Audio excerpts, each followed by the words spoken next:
கட்டிட கான்ட்ராக்டருக்கு கடன் வாங்கி தருவதாக ரூபாய் 1 கோடி மோசடி செய்த இருவர் கைது செய்யப்பட்டனர்.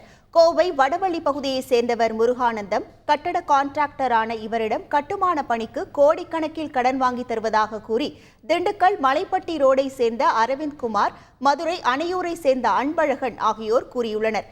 அதற்கு முன்பணம் தேவை என கூறி முருகானந்தத்திடம் ரூபாய் 1,86,00,000 பெற்றுள்ளனர்.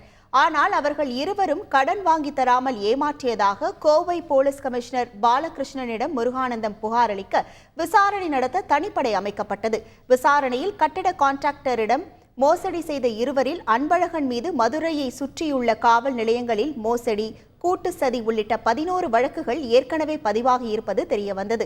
இதையடுத்து தேடுதல் வேட்டையில் ஈடுபட்ட தனிப்படை போலீசார் மதுரையில் பதுகி இருந்த அரவிந்த் குமார், அன்பழகனை கைது செய்தனர்.